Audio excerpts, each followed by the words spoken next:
Hello, hello, hello. This is Gretch from the I Am CEO podcast, and I have a very special guest on the show today. I have Jessica Koch of Jessica L. Koch Consulting. Jessica, it is awesome to have you on the show. Hi, thanks for having me. I'm excited to be here.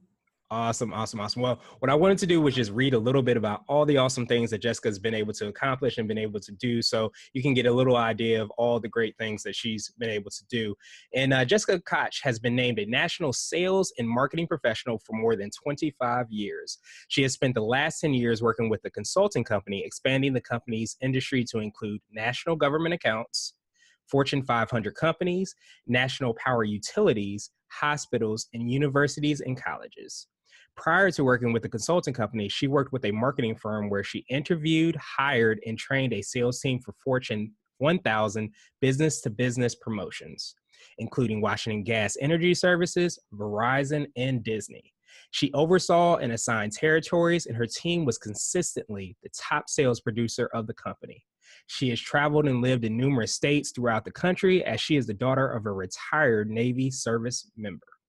Her family is active in our local church, and they enjoy hiking, camping, canoeing, time at the beach, exploring state parks, and just walking the Solomon's Boardwalk on an almost daily basis. Jessica also enjoys reading, scrapbooking, painting, sewing, and baking. Jessica, it's awesome to have you on the show. Are you ready to speak to the I Am CEO community? I am. See, I'm well-rounded, business professional, mother of 7, big, so the whole deal.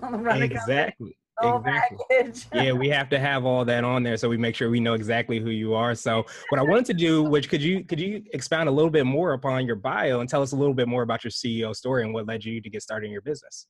Well, I did, as it says, I actually spoke across the country. I worked with this firm for many years that helped reduce operating expenses for Fortune 500s, as well as government entities across the country, universities. So I got to speak at many of their national conferences. And genuinely, what brought me to being a CEO of my own company was I was burnt out and tired. I was working for other people, literally made other corporations millions of dollars and grew pipelines and managed and trained sales teams. And often sales professionals can be, not always, but often underappreciated and undervalued. And especially as you become more senior in this field, younger people come in, and if you train them well, and that's what I was doing, it's very tempting for those corporations to pay them less and send them out to earn their skills and beat the street. And it's more challenging for them sometimes, even as the money is large, to pay seasoned professionals what they deserve. And so I actually took a 2-year hiatus, which I was able to do because of the kind of industry I was in. I had the savings and the ability to take 2 years and just spend it with our youngest daughter. And everyone says, oh, if you do what you love, you never work a day in your life. Well, and I thought for many years, I'm obsessed with, I've been self-absorbing every bit of information on the marketing and sales front that I could ever get my hands onto, mostly because it fascinates and interests me and I love it. But I hadn't seen where could I convert that into a business of my own that would make my heart sing and that would make me happy and bring me joy. And so I would say to people, volunteer, because with a little bit, I'm embarrassed to say, it took a little arm twisting for me to volunteer and share and teach a class for free for the local chamber, just because I was kind of done with the business world. And I was honored, of course, to be asked, and I just wasn't sure I wanted to get my feet back into the big business market at all. But under the understanding that I was not going to join the chamber at that time. I wasn't working for anyone. I didn't have a business. I would go and teach this class. What happened was a light came on for me, and I experienced that pure joy, total to my surprise, of sharing this information. They held a class. It was standing room only. It was one of the largest turnouts they'd ever had. And the response and even the emotion during the class teaching it, the energy was reflected back to me from the audience and from the room. And for me, that was it. I was bit by this bug. I was I still kind of drug my feet into opening a company because I still don't know what that would look like exactly.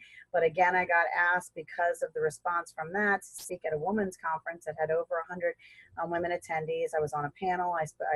One of the key speakers. I taught a workshop, and this bursting joy. And at that point, I still didn't have an official business, and I was still getting many requests to consult and work with them. So it kind of took on a life of its own. But I can genuinely say, and it used to actually kind of even irritate me, where everyone's like, just do what you love, because I just couldn't really put my finger on what was that? What did that look like? What did that mean? And I feel immense and complete joy every time I work with one of my corporations. Now I do a training.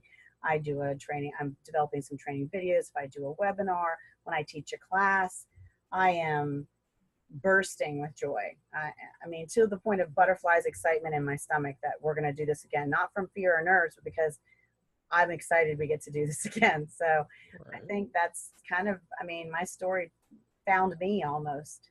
That makes perfect sense. And that's sometimes how it happens, where the universe kind of pushes you in the right direction, whether you want to go or not. Exactly. Then I was kind of there. I was sort of a, no, oh, yeah. Fine.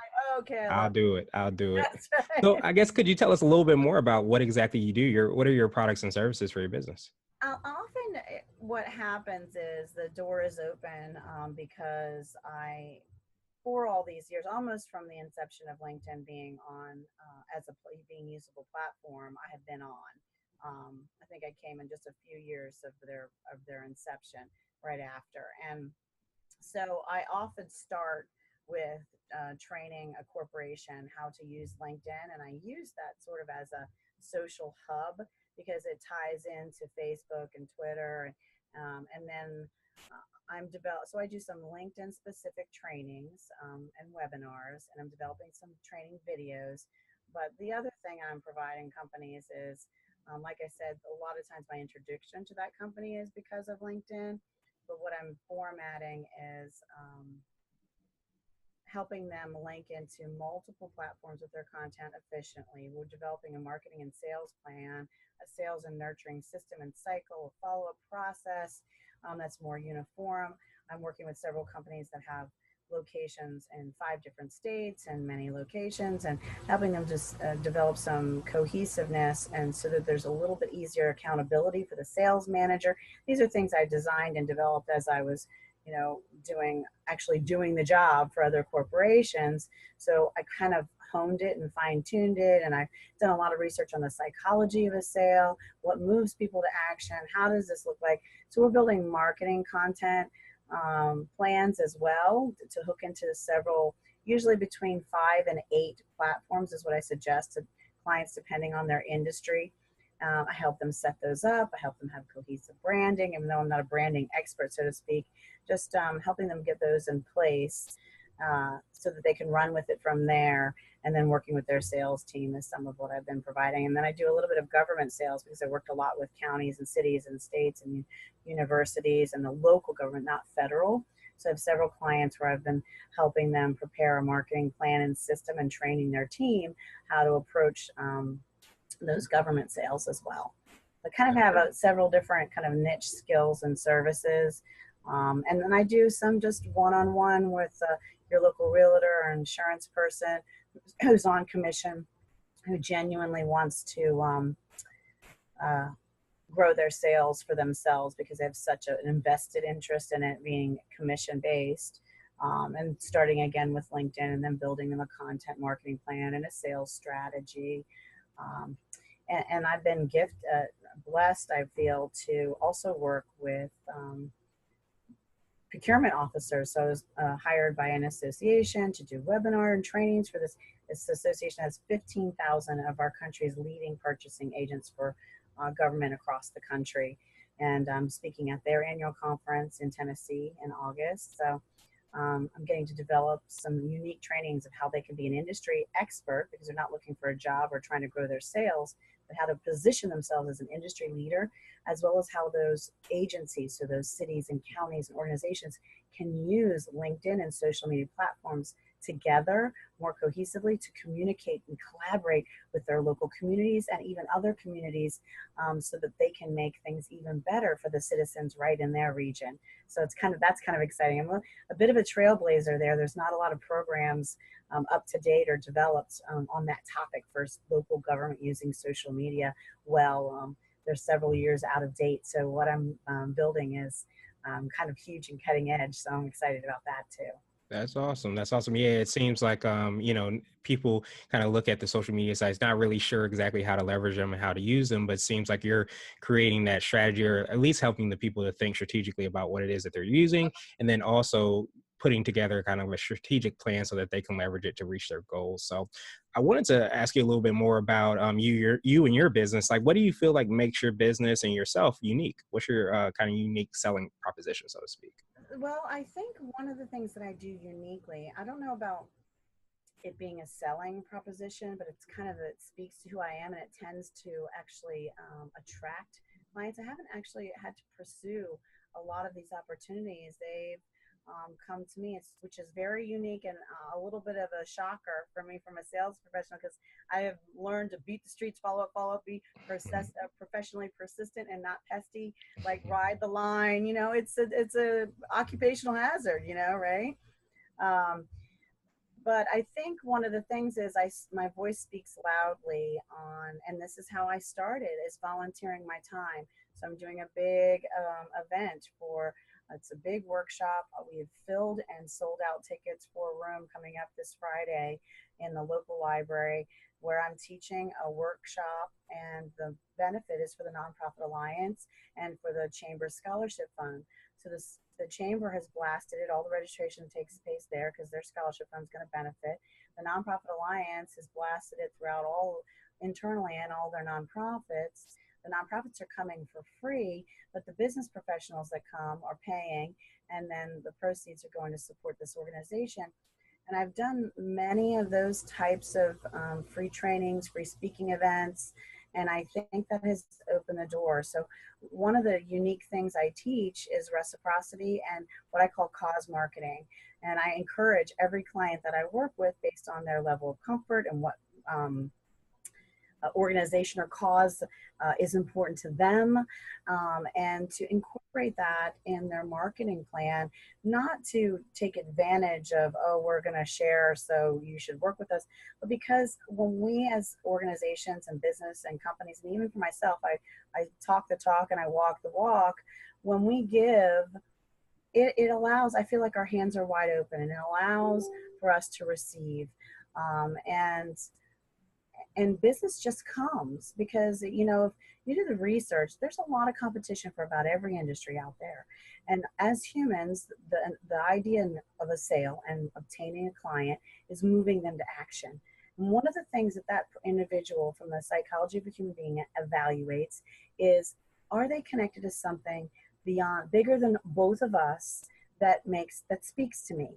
And when there's two companies that can provide basically the same service and basically the same price competitively, the one that's supporting the local humane shelter, or the local homeless shelter, or whether it's puppies or people or whatever makes their heart sing, and that is what rises that other company up just a little bit, for them to say, you know what, I'm going to go with them because I can basically get what I need here or here. But these people are involved in something I care about that's bigger than both of us, and that moves them to action. So one of the things I think that's unique about me is I do that and I encourage it. And it has seemed to be a recipe for success for me. Awesome, awesome, awesome. Yeah, it's definitely important to make sure that you're giving and you're providing kind of an opportunity for you, not even to do it from a selfish standpoint, but just doing it in order to try to impact and make the world a better place, so to speak, which is why a lot of people start their businesses and organizations. So, Yeah. what I wanted to do was kind of switch gears a little bit to talk about a CEO hack that you might have, and this might be an app, a book, or just something that you do or use on a regular, everyday basis that makes you more efficient and effective as a business owner. Well, from a book standpoint, I would say, whether I'm working with a client or working with a team, the 1 Minute Manager was phenomenal. And of course, the name of the author just escapes my brain because we're interviewing, right? But it's a very popular book, and That individual who wrote that book also did a Lead Like Jesus program, which was for CEOs to be in a more leadership capacity, uh, more giving and more supportive atmosphere. I think that's important whether you're working with your clients or your employees. The other thing I would say that I do that I feel like is a hack that helps me be more efficient, communication is key. And so if I talk with a client or I have a training with a client, I take really good notes or I record and then I play it back for myself and then I'll type that out in a recap email so that we're on the same page. So really enjoyed our time together today. Just to recap some of the things we touched on and our goals together are, and I do them in bullet points and get them to kind of respond back. Please let me know if you have any questions or just shoot me a thumbs up that we're on the same page.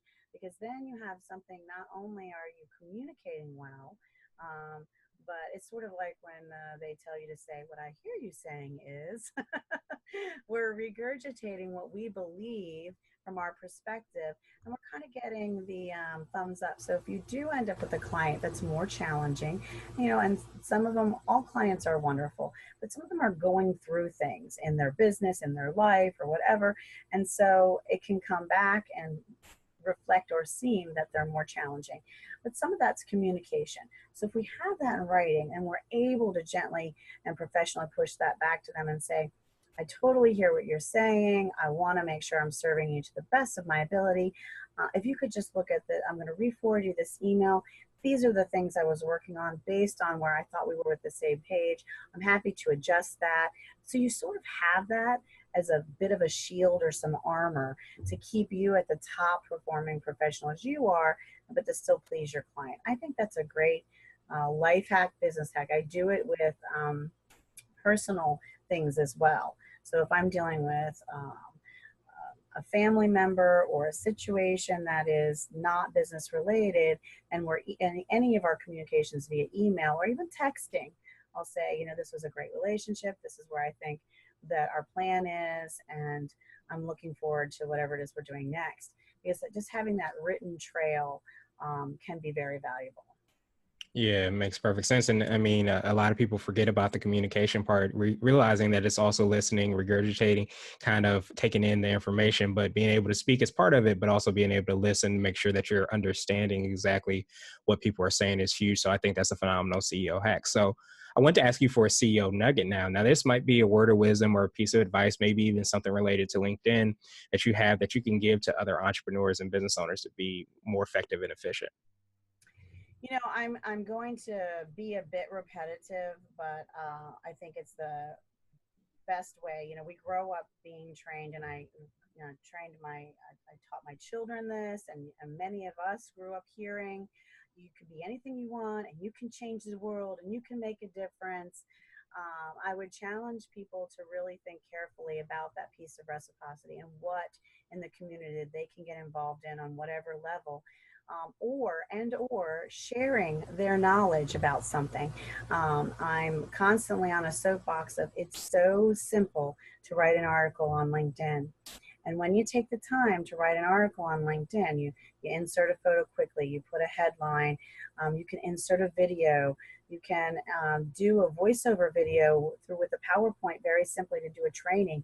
Share what you know with the world because you can make an impact literally globally because the way social media works, LinkedIn's articles are a living web page. So that can be email, texted, Facebook message, LinkedIn message. It is a living web page of its very own. That URL can get sent anywhere. So if you take the few minutes to teach someone something that can make their life better, or that's happening in your community, or whatever that's something they could say, oh, we could do that. Or we need that. We should do that. And this is what we're going to do to start it. Not only do you push it on LinkedIn's platform, which happens to have 40% of the globe's millionaires on it as a platform. So philanthropy is huge there. The opportunity for getting a message out or a story or a need is gigantic, but you can multi-purpose that one effort like a photocopy machine, pushing it out to Facebook, pushing it out to Twitter, having that video living on YouTube and having that YouTube description hold the article so that it can be made an image, so it can go on Instagram, it can go on Pinterest, it can go on Snapchat. So there's like all these things, and it can have that URL embedded into the link. And so you're making a wave of a movement, sharing your knowledge or sharing whatever it is you have to share with the world that genuinely can make a global difference. And the difference happens with small actions equaling a big result.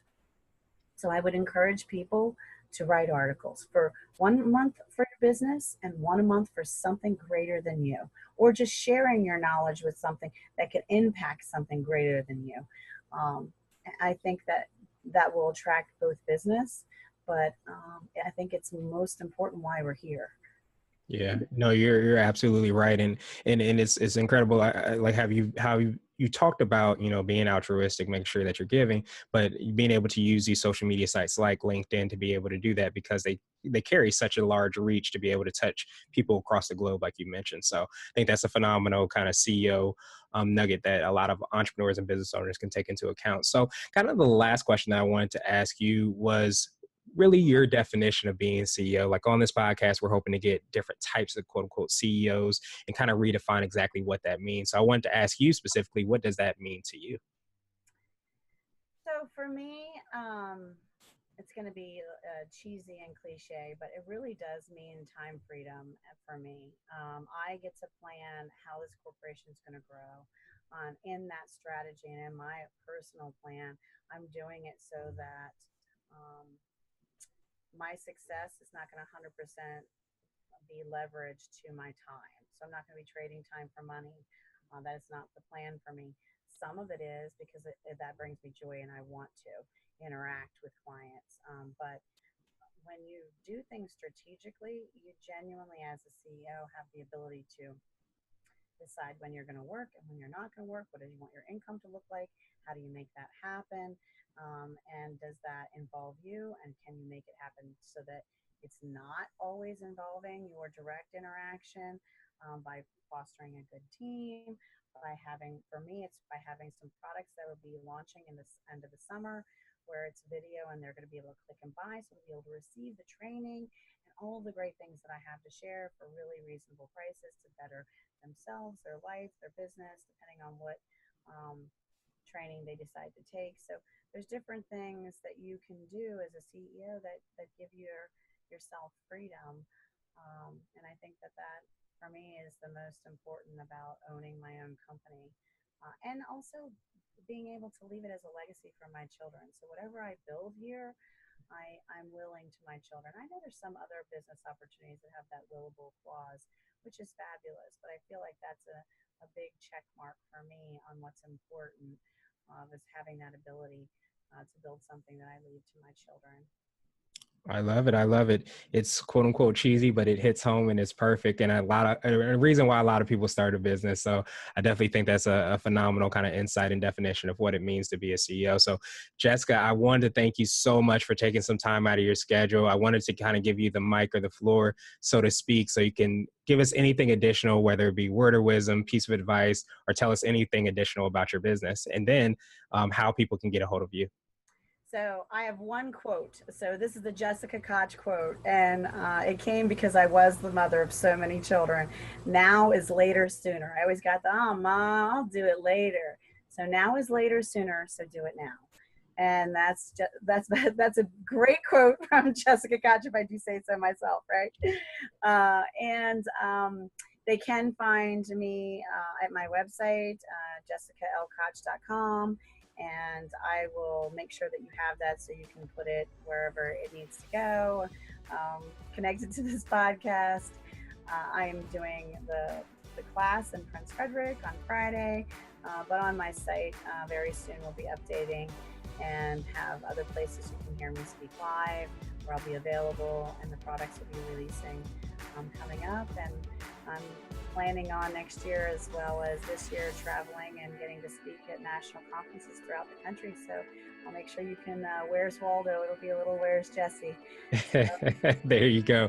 I truly appreciate you. But thank you so much for all you do and taking some time out of your schedule. And I hope you have a phenomenal rest of the day. Thanks so much.